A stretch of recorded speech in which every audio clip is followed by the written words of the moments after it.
You're good. Hey, so anyway, we're going to talk about, as you all know, I'm Brett with eXp Realty. I've been Icon agent for the last 2 years. And I want to kind of go over what would be a good referral for me, how, you know, what do I do? So I deal with a lot of investment income real estate.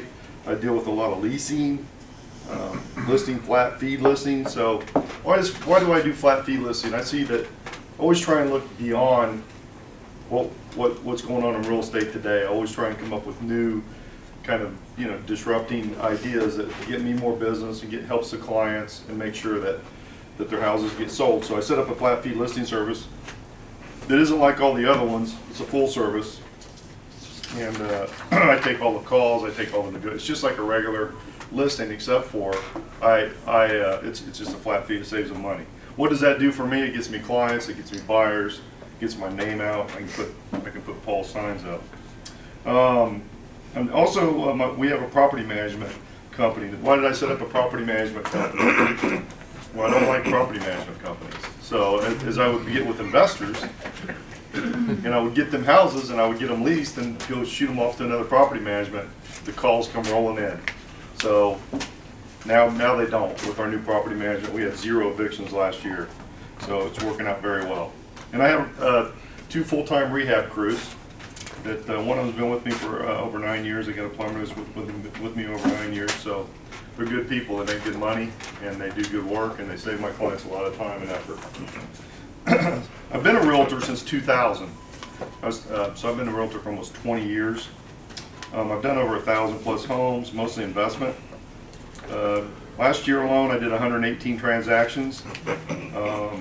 And you know what's different? What's different for me than all the other realtors? I have most of them anyway. I have my own marketing company. So you know, I think marketing is the key to everything. Whether you're a plumber or you're selling vitamins or whatever you're doing, or you're a state lawyer, whatever you're doing, you know, you need marketing, as Carol knows. So and she's doing a website for me, by the way. So I'm excited about that. And then also the other key that you want to look at with real estate agents and what I like to sell is I'm a full-time agent. So this is all I do. I don't do anything else. I have no other jobs, nothing. This is my full-time occupation, which is about 80 hours a week, but it's good. So a good referral for me is someone who wants to downsize. If they're downsizing, I'm selling a lot of homes right now that people are going down. They want to have a smaller type home. So we sell it at a flat fee and save them some money so they have more money to put in their house. If they get new kids and they need to move, and if you know somebody that wants to buy in Cleveland, you know, whether they're international or out of state, I do a lot of those. So how do I communicate with those guys? Through YouTube. So I set them up a YouTube channel, and you know, I can communicate with them as we do their projects, and it works out very, very well. Problem properties. I run into problem properties all the time. I fix them. Joe sent me a lady from Canada that I'm working with that has 2 houses that she can't get done. Been working on it for almost 8 months. So I'm going through that, helping them helping them get their houses done and sold and get their money back, or rent them, or whatever they want to do. I do that. Done that many, many times. I probably did close to 24 properties last year just for problems. And some people have problem portfolios. I had a gentleman that had 12 homes. 2 of them were rented. The rest of them were empty. Today, that was about 8-9 months ago. Today, all 12 of them's rented, and he's doing about $12,000 a month in rent. He's a happy guy. So I like fixing those type of issues. If I need a quick sell, I have a lot of cash buyers. So, and that goes for retail and wholesale. So for example, if you want to sell a house, I may have a buyer. A friend of mine was putting a condo in Zillow over in Tanglewood in Chagrin Falls, and you know, he told me his price. Got a buyer over there. You know, he wanted to buy it. Unfortunately, he got a contract before I got him there, but I did have a buyer for it. So it was a good deal. Getting into anybody ever heard of the iBuyer program? Yeah. So I'm taking those. Have you heard about it, Mario? What's that? You've heard about it? Ton. Yeah. So I'm taking the courses on that. So what am I going to be able to do? I'm going to be able to go into a house, say I can sell it for this, or we can pay cash for this. So there's a lot of cash buyers out there. It's like for like normal people, they consider like Zillow offer. Yeah, yeah. Only this is way better. No, I understand that, but I'm just kidding. So when you're looking at that stuff, you know, this is all the kind of little things that I do for people. Had a house out in, I'll tell you some stories that we did. Like we had a house out in Mayfield Heights that hadn't been rented for over 60 days. The client called me and says, hey, you know, we need this rented. I said, well, you got to kill the contract on the other one and give it to me. So they did. And we had it rented for $13.50 in 2 days. So, you know, it's just marketing. If you can market the product, you can market things, it seems to go a lot faster. What do we do different? A lot of property managers will go on Zillow, and they'll, like I was at a house with a client yesterday, was getting $750 a month for a 3-bedroom, 1-bath in Maple Heights. How much did you get in Maple Heights, Angela? $850? Yeah, $850, $900. So, you know, what did they do? They lost $1,200 to whatever, $1,500 a year in the last 4 years for not knowing the rents. And so why would a property manager put a $750 tenant in a house? Why would they do that? fill the house. Yeah, it's easy. So what we do is we do open houses. We get the top rents. You know, just yesterday we rented a house in South Euclid, 3-bedroom, 1-bath, $1,250. We rented one over in Bedford, which you're going right over there is about $1,050. We rented that one for $1,100. We rented two over in Lyndhurst for $1,300 each. So you know I could go on and on, but you know it's just marketing and being out there and dealing with each house and making sure that they get the top rents, because it's important for investors, especially as Angela knows, that you have to top out your rents. I mean, that's what it's all about. And so when I sat down with this particular client that I met yesterday, he was with another property management company, but he has 11 properties and they were all underperforming. One of them's empty. I got to go look at for the last 8 months. So you know you've got to be careful who you deal with and make sure that they understand your direction and make sure they got your best interest in mind, because that's what it's all about with me, is just making sure clients make the max amount of money that they can. It may cost me a lot more time. 17600 Flamingo, a week before Christmas, open house I did. 2 hours. Nobody showed up, not one person. But as I was walking out, a lady pulled up. And guess what? She rented the house. You know what I'm saying? So you know, this is the stuff that we do. You know, sometimes there's nobody that shows up. It's a lot of work, and especially in November, December, and January. Now, you know, they're really starting to rent because you know people are coming out of their cocoons. So there was another guy. I want to talk about another side of my business. So as I buy these rental properties, I make sure that there's equity in them. Equity is very important. People forget about the equity part of income real estate. 7408 Outlook, Brooklyn. Bought it for $82,000. The total we have into it's about $85,000 with rehab and everything. And the particular client wanted to get out. He has a financial situation, so he says, "Hey, I need to sell this." So the tenants had left. I put it up for 104. I had 6 contracts in 2 days and one of them, it was over the asking. So these are the kind of real estates that I buy. On Strongsville, Ruth, $1,300 a month property. Client calls me, another financial situation, needs to move his properties. This is what you have to think about with investors, is sometimes they run out of money, or they get, not because of you, because of other situations, as Dana probably sees all the time. So, and Angela approved. So when you look at, so he called me up and I said, well, there's 2 things we can do. We can sell it as is. We had a total $90,000 into the house. I said we can sell it for $125 as is with the tenant, or we can sell it for $145 and we need to put about $8,000 in it. Well, obviously he didn't have a lot of money, so we went ahead and did the as is. Ended up selling for $122.9 with the tenant. So again, he made a little bit of money. We made a lot of money, but I mean, he got out. But in real estate, my belief is that if you're getting out of it, you should make money. You know, if you have an asset in the right location, I have other ones that I'm selling right now that are on the east side, East 146th, and some other areas. They're not selling. People have 40, 50, 60,000 in those, and they're worth 20. maybe 10. You know, so guess what? What do you think about that investor? You think he's happy? So what do you do about it? There's nothing I can do about it. They're going to lose 35 grand. That's just the way it is. Do they go back in and fix it up? No. Because if they do, guess what happens? What happens in those areas? What happens, Angela? Someone steals everything. Someone steals everything. Yeah. Free copper. Well, it's just ridiculous. So it's just like a residual income. So you see a lot of people in those areas reselling properties over and over because it's residual income.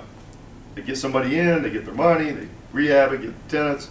Tenants leave, everything starts going downhill most of the time. Boom.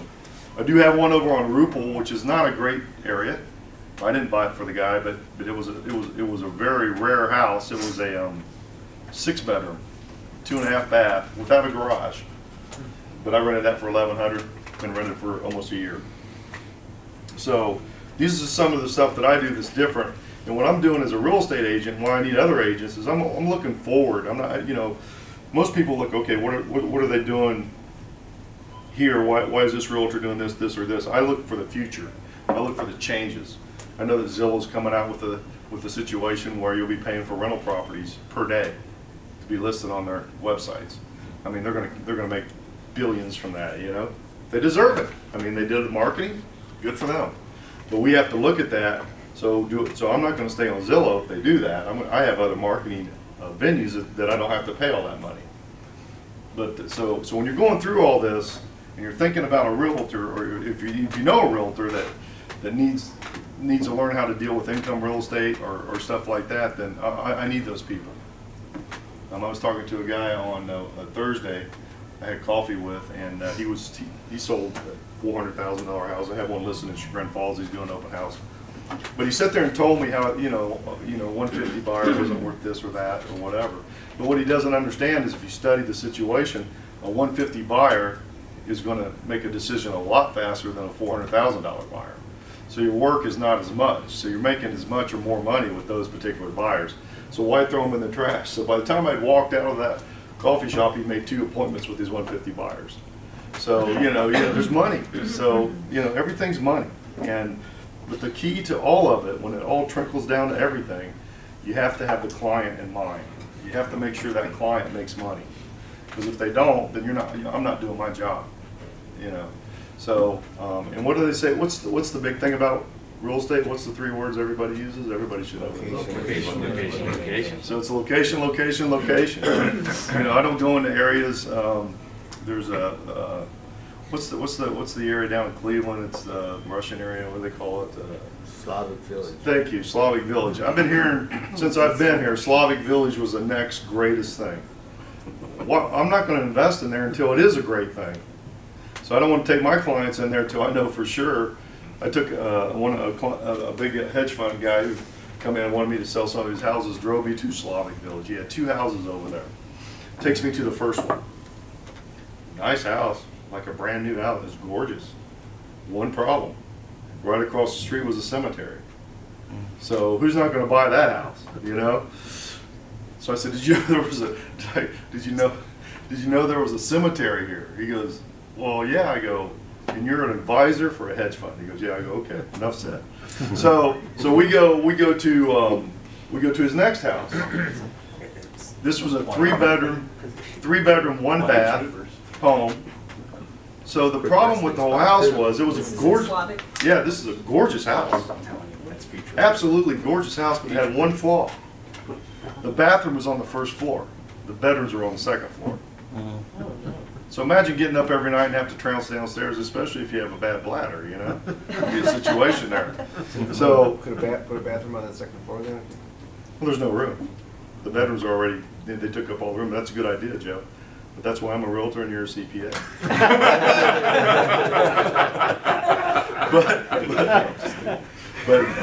Don't let him tell Give me you. a friend today. But the whole thing about it is so when you're looking at real estate, every house has a reason for being there, and you better know every detail of that. And you need somebody.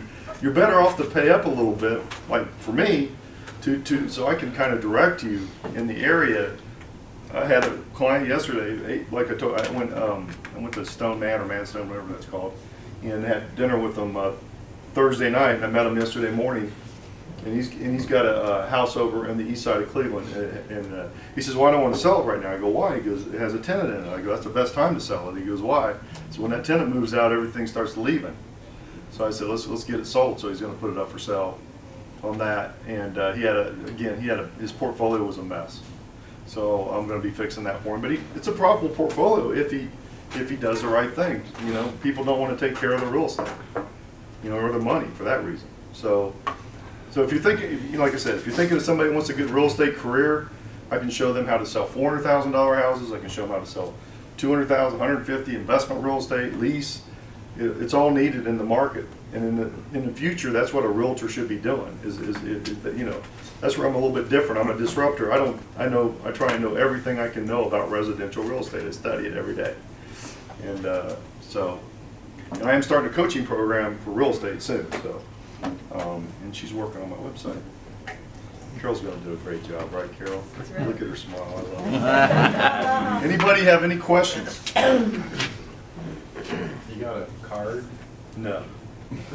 I'll give you one. I'm just kidding. Right. So when you say full service listing, you're listing it, you're marketing it. I mean, go into some of that, the things you do. Full Basically, service. I do everything. You know, the marketing, the videos, the pictures, everything, except for I don't do open houses. Why do I do open houses? Not do open houses because, like the $400,000 house, I got people wanting to do open houses there. I got people wanting to do the open houses in the nicer houses, so I'll call realtors. Hey, you want to do an open house? Yeah. A lot of people, they make a living on the open houses. There's nothing wrong with that. I mean, that's if you're starting out, that's a great place to meet people. It's just not something I need to do. But everything else is the same as far as that. And the key is negotiations and getting back with people and making sure that I have KV Core is my CRM software that I market on every day for these clients. That keeps them. My Zillow listings are at least usually in the top 3 in the area because I keep them there. It's really important. Zillow, whether you like it or not, people look at it. The Zestimates are wrong. Everything's wrong about it. It's not. Why is a Zillow Zestimate wrong? Why would it probably be wrong? Anybody have any idea? Yeah. It's only as good as its data. Yeah, what's its data source? Yeah, but what would be the data they would need on a house to know what it's worth? They don't actually go into the real buying situation. They just gather outside information and put it in. So oftentimes it's out of date and it's scattered. Well, that's might be one reason. Yeah. They take the sales price only, they don't look at concessions, they don't look at commissions, they don't look at all the other parts that really affect the price. And so their numbers are all skewed from the base. Yeah, a house, that's right. You know, a house that needs a lot of rehab is not worth about as much as a house that's been remodeled. But they put them all together. Yeah. So it hurts. It's really hurting the market, to be truthful with you, because people look at that Zestimate, they just think, "Wow." One guy calls me up. He says, "Brett, I was doing a condo over in Euclid, over on 222nd. It's an up and down. There's not a lot of up and down. Most of them are side by side now. You know, Euclid's got some nice duplexes, but not those." And so I said, "Hey, it's worth this." And he called me back and he says, I sent you all the Zillow listings that you should have looked at. You're not doing your job." So you're not gonna look at those anymore. Well, as I looked at them,